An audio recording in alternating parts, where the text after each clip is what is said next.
Hey, it's 2021. Thank goodness. And for my first review of the year, we're going to go ahead and I'm going to do something I have never done before. I'm doing a blind shootout between 4 craft distilleries, all of which are barrel picks. Let's go ahead, kick off the new year with my first whiskey review of 2021. Boy, this one's going to be a tough one. Stay tuned.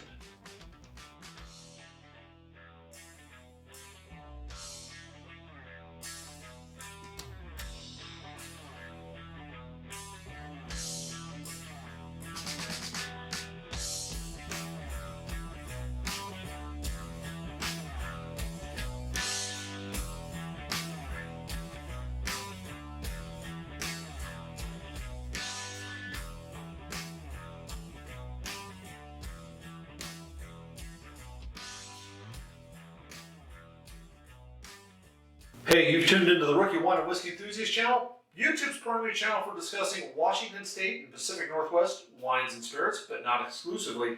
And tonight, it's one of those nights where it's not exclusive.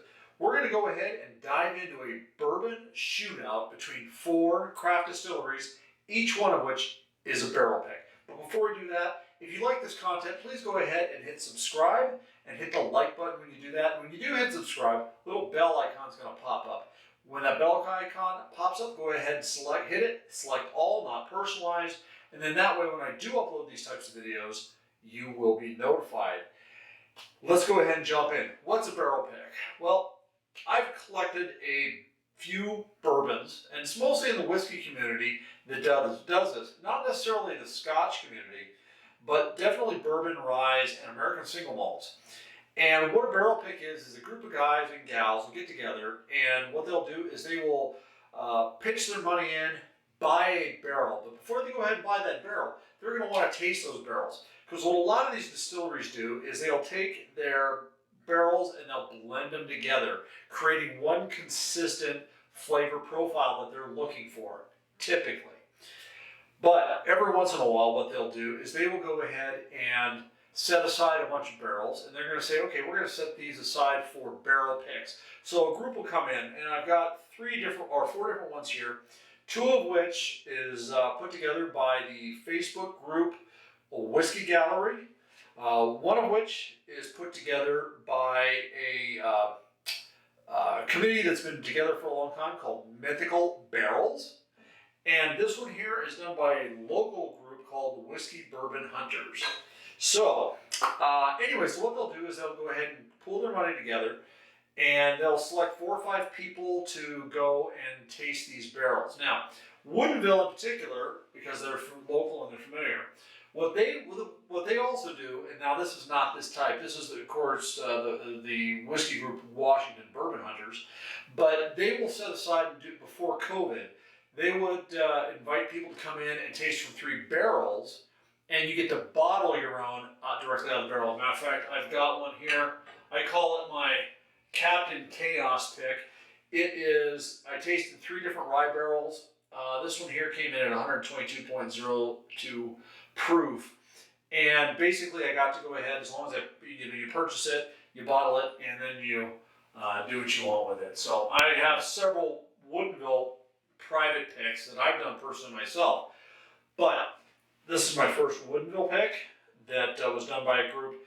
These 2 are my Whiskey Gallery picks. And this one here, like it says, Mythical Barrels from Starlight. So who do we have up tonight here? We have New Riff. New Riff comes in at 4 years, 15 days. Matter of fact, right here on the bottle, it was barreled 6/2/2015. It was bottled on 6/17/2019. And this comes in at 111.3 proof. It is the only sour mash bourbon that we have here. This is Starlight Distillery. Now, Starlight Distillery comes in at 112.8 proof. It has been aged 4.5 years right there. And again, it was selected by Mythical Barrels. Now, this is an Indiana distillery. It is not MGP. They are also a winery. So that specialized in doing brandies from according to what I was able to find on their website. Obviously, this is Woodinville whiskey. This particular here, this is the highest proof out of all 4 of these. This comes in at a whopping 123.44 proof. And then this one here, Wilderness Trail is causing a lot of ripples in the industry right now. This one here is their high rye mash bill. This comes in at 116 proof. And right here on the side, by the way, this was done in conjunction with the Whiskey Gallery and Mammoth Liquors. This comes in at 5 years, 4 months, and it was a number 4 char barrel. So they also put the yeast strain down on this one, which is a Firm Pro 1. I have no idea. But out of this barrel, there were 49. This is number 49 out of 191. I have 2 bottles of these, and I have been gloriously exploring them. Now, I had my son pour 3/4 of an ounce from each one of these into A, B, C, or D. I don't know which one it is. I do have a sealed envelope from him, and I cannot see at all what he wrote down here, but I am going to write some notes on here. So let's go ahead and dive right in. I dig in. This is completely unknown to me which one is which. I have my favorites. I have preconceived favorites out of all 4 of these. These are all 4, by the way, these are all 4 wonderful distilleries, all 4 wonderful bourbons, and I've been having fun drinking them. So this is glass number A. Oh, and thank you to the I Drink and Know Things whiskey group also on Facebook. I have 4 of their challenge coins here that I'm using to cover these. Now these have all been poured for about 15 minutes. A, right off the bat, I'm getting a dense cinnamon note with a molasses and brown sugar.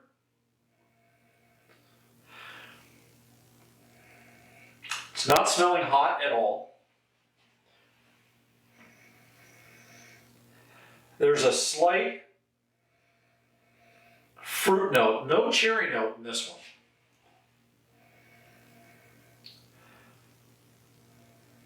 There's also a little bit of vanilla on the backside. So let's go ahead and take a sip.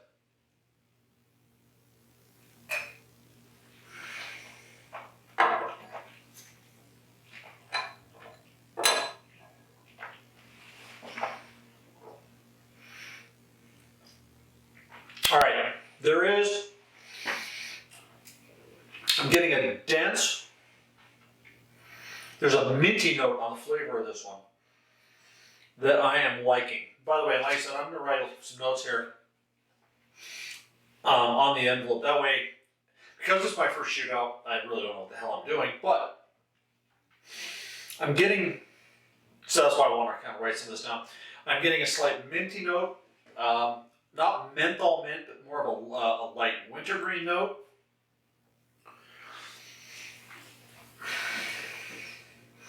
There's a slight warming of the palate, but I'm getting no Kentucky hug on this one here. On the finish, the finish is actually relatively short on this one. I'm getting more of a molasses, a lighter molasses note, almost like a light molasses for cooking. Sort of like if it's been watered down, thinned out. It's not bad, I like it. I like it. I'm gonna go ahead, I'm gonna try to also take, I got a little bit of a bottle of water here. Hopefully to cleanse the palate in between sips. All right, this is B.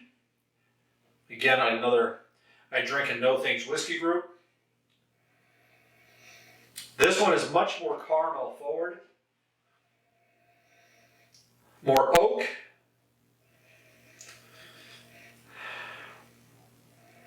much more of a burn sensation on the nose on this one as well.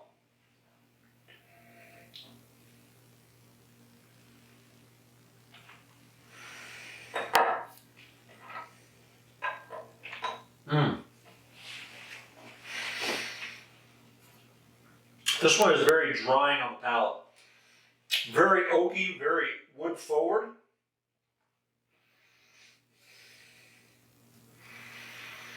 I kind of have an idea which one I think that one might be. There's a Kentucky hug. Ooh. Lots and lots of, ooh, I haven't been drinking, I swear. Lots and lots of oak, lots and lots of vanilla on this one. There is a very deep baking spices note on this one.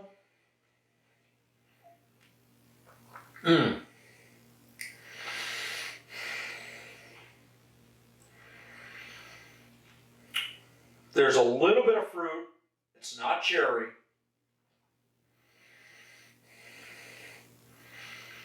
A little bit of chocolate too. Okay. All right, let's go ahead. Oh, there. That one's got a nice long finish. There's a slight bitterness to that one. And for you guys that watch my wine reviews, you know I don't mind a slight bitterness to it. Unless it's obnoxious bitterness, like there's been with some white wines I've had recently that were obnoxiously bitter. Might as well go ahead and keep the cap off that. All right, here is C. All right, this one's much more fruit forward, much more cherry.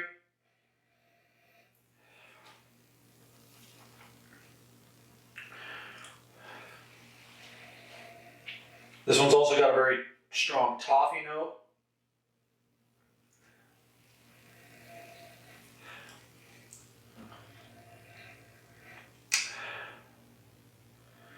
There's a spice note on this one as well, like an allspice. Let's go ahead and have a sip of this one.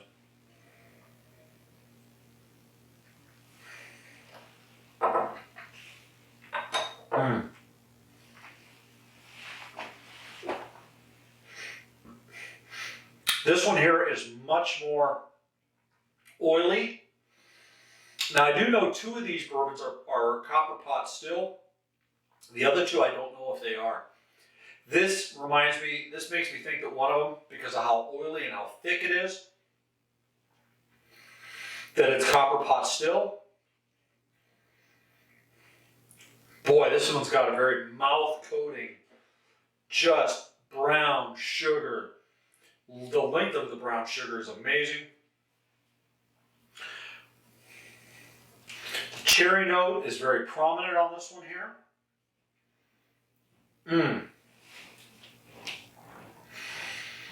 Yeah, this one's got a very long finish.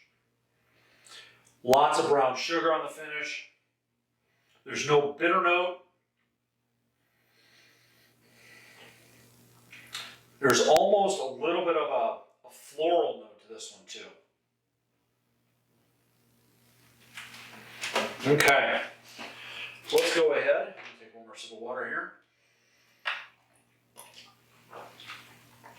All right, we're going to go ahead, and this should be D. It is D.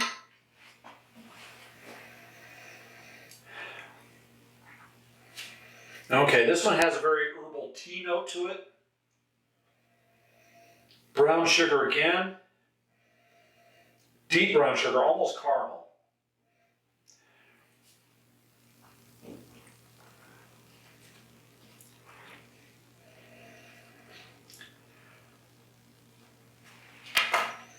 Ah, man.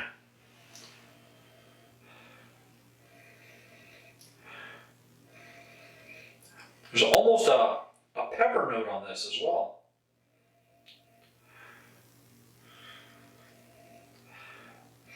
This one, out of all of them, so far, I like the nose the best. It smells oily.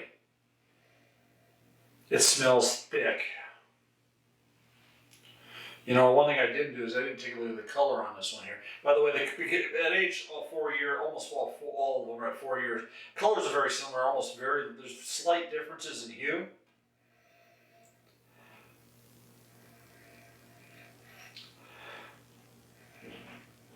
All right, lots and lots of caramel. There's a slight cherry note in this one as well. All right, let's go ahead and have a sip of this one. Mmm.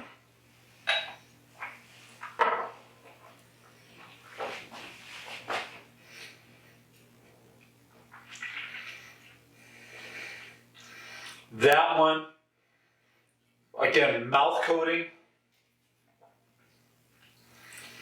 Lots of cherry. Now there is a slight bitter herbal note to it. Almost like a green, not a green tea, but a black tea, Earl Grey tea. Makes me think it's has a little bit higher rye mash built or rye content to it.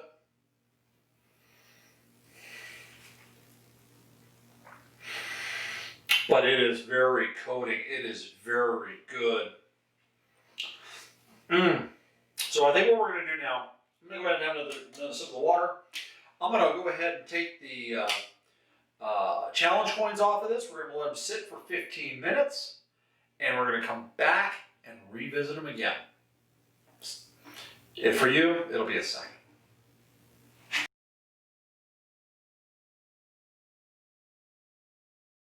Okay, 15 minutes later, I decided I'm going to go ahead and add just a little bit of water, but I wanted to go ahead and show that to you guys, that what I'm doing. This is not going to proof it down enough to really matter, but I'm thinking what it will do is that it will open up some of the, whoops, a little bit too much water in that one, so I gotta be careful. There we go. All right. So let's get back into this. We're gonna go back. I'm gonna put these back on, except for A, which is what I'm gonna jump right into first. Like I said, it's been 15 minutes. You guys saw me out of the water, so. All right, on the nose, the water is really tamped down the mint, but it has really brought out the brown sugar. And I mean, this brown sugar note is prominent. It's rich, it's deep. If you've ever had a chocolate chip cookie made with some brown sugar in it, that's what it smells like to me. Baked brown sugar chocolate chip cookies. The water has done this nose extremely well.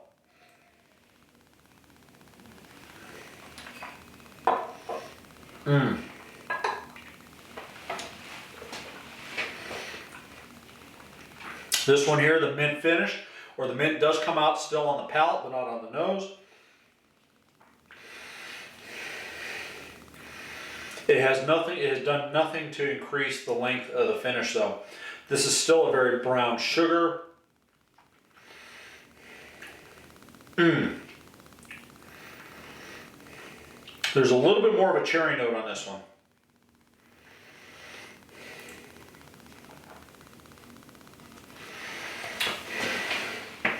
The flavor palette on that one I do like, especially added the water. Now I've never added water into these as I drink them.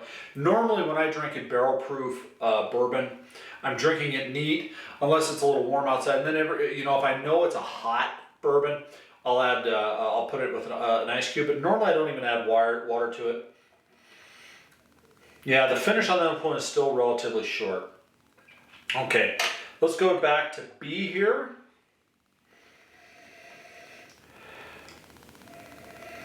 Okay, I'm still getting a lot of oak. Oh, let's do this, let's keep it consistent.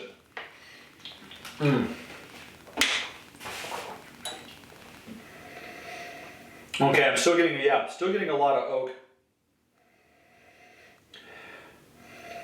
But on this one here, the water really has tamped it down.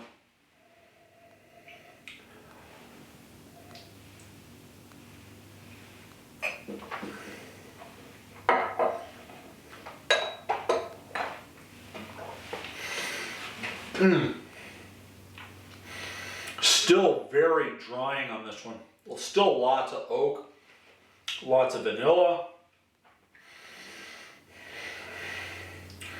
The water actually brought out The finish brought out the bitterness on that one. There's a warming of the palate still.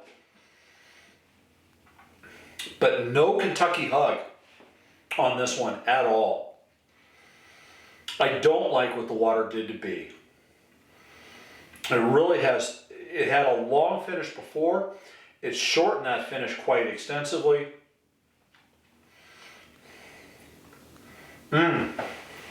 Interesting what water does to these.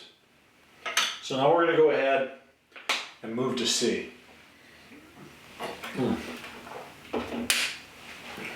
All right. Whoops. Boy, I just can't. And I haven't had anything to drink other than this today. All right, this one here. Still a deep cherry finish on this one, or cherry nose. Much more toffee on this one.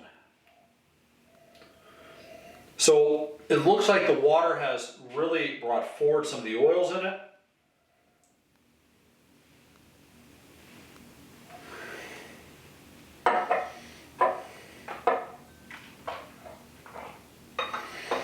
Okay.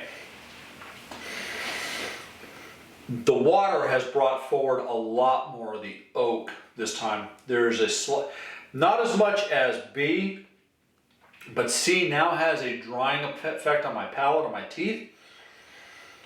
The floral note though, the water has really brought out the floral note. And I'll be honest with you, I kind of like that. It's still mouth coating. But the finish did shorten up a little bit. I still get a little bit, I actually get more cherry now than I do toffee on this particular one. All right, let's go ahead.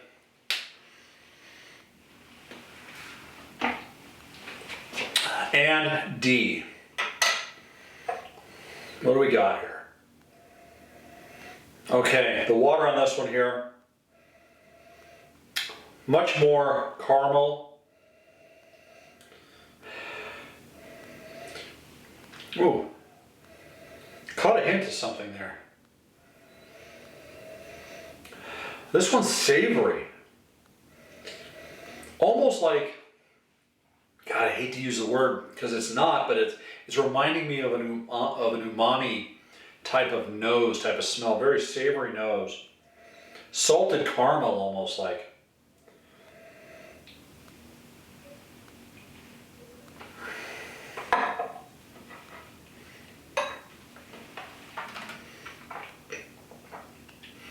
Okay.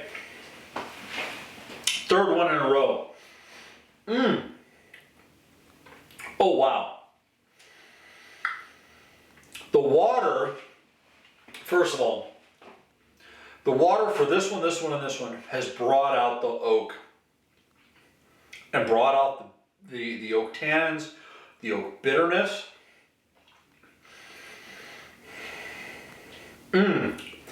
This one definitely, D, whichever one it is, should not have water added to it. I'm thinking now I probably shouldn't have added water to any of them. Because I hate to know what I don't want it to taint, I really don't want it to taint, but I'll be honest with you, it's real world. That one here, the oak tannins on this one,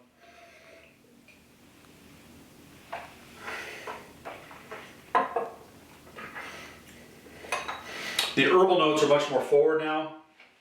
The cherry note, it's like a tart cherry, tart bitter cherry. Caramel's still there. Wow, this is gonna be tough. I'll be honest with you, and I'm gonna go ahead and I'm gonna rank them. Basically, I'm gonna try to rank them overall. Like I said, normally I don't add water, but I wanted to let you guys know what happens to these when you do add water to them. Now, if you're lucky enough to have the barrel picks of these particular distilleries, great. If you don't, I suspect the water, I mean, like I said, barrel picks are single barrel, whereas when you go and purchase a Wilderness Trail, Woodinville, Starlight, or new Riff, excuse me, you are getting what that barrel has done just to the whiskey that's inside that barrel. Ooh, I got the burps now. So overall, I think with what I'm gonna do, boy, I hate to do this, but I'm gonna go ahead and do it. Overall, I think the worst one out of all four, and like I said, I'm honest with you about this, I love all four of these bottles by themselves. They each do something slightly different.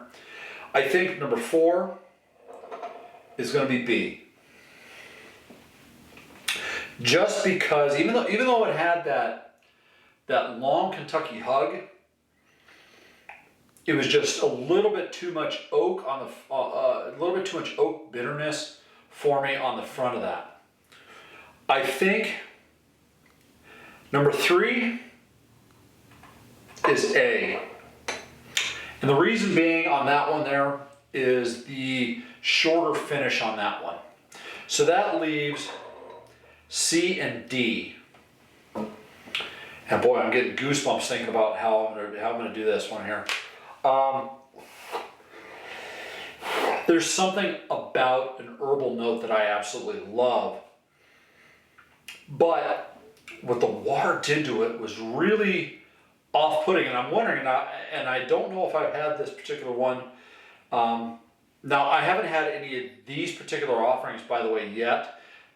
In previous bottlings, I have in ice, but I've not had these in ice since I've opened these 4 bottles. I think coming in a close second is D.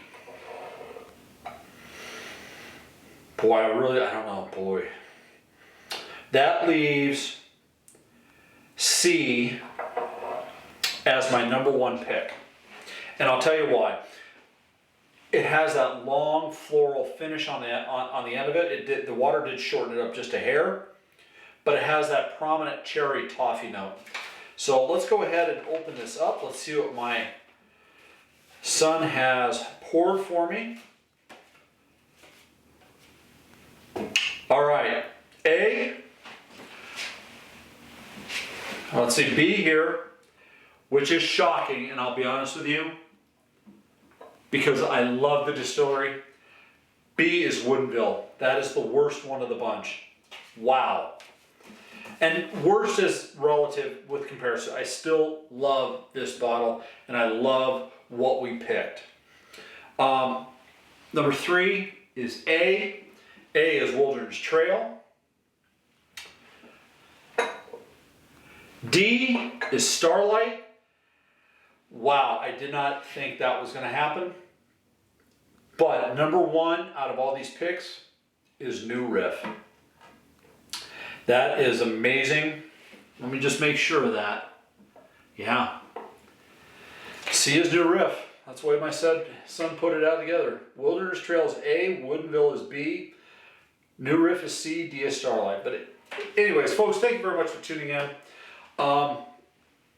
As I said before, there's really no loser in this particular one. And I'm wondering if my mind hadn't been changed if I hadn't added the water. So anyways, thank you very much for tuning in. Like I said, please like, subscribe, share this video with your friends. If you have the opportunity at all to be involved in a barrel pick, it doesn't matter if the distillery is new, if it's old. You know, I'll be honest with you here. Let me show you a couple examples here. I have a barrel pick from 2017. This is from the Whiskey, Scotch, and Bourbon Enthusiast Group. I still haven't opened it. It's a Knob Creek single barrel, 120 proof. I love barrel picks. This one particular one right here is called Self Portrait. It's from Jay Mattingly. It's bottle number 13 out of 30. You know, barrel picks allow you to experience, you know, what a single barrel can be by itself. And I highly recommend that if you do get a chance, whether it's Woodinville, and I'm going to put links down below to all of these distilleries, every single one of them is an amazing distillery, which is why I have the bottles. As you guys know, I always say life is too short for either bad wine or bad whiskey, and I mean that. I am not going to review something that normally I haven't already done. I have reviewed wines and I have reviewed a few whiskeys before that I was like, why did I even buy this? Matter of fact, I drain poured a wine. But like I said, life is too short for either bad wine or bad whiskey. And I am going to enjoy every single pour from these bottles. They are slightly different. Each one brings a slightly different flavor, and that's what a single barrel does. A single barrel is a exclamation point on the mash bill, what it can do, what it can't do, and it gives you variations in the barrel. So thank you very much for tuning in. Boy, I'm going to go ahead and finish. I just got to double check this. Yeah, Sia's new Riff. If you get a chance, sour mash. I'm telling you, it's worth it. Thank you very much, folks. Drive safe. Drive safe. 2021 is going to be a much better year than 2020. Politics aside, that's a whole nother argument. Oh, one more thing I did want to mention. I am thinking about making some changes to my channel. Let me know down in the comments below. Do you guys like the whiskey reviews? Do you like the wine reviews? Do you like them put together? I'm seriously considering doing a second channel. And if I do that, there may be some variations in it. But let me know down in the comments down below if you guys want to see a separate whiskey channel, a separate wine channel, if you like them both together, or something completely different. Thank you very much. Let's go into 2021 with a full glass, a smile on our face, and warmth in our heart for our fellow man. Cheers.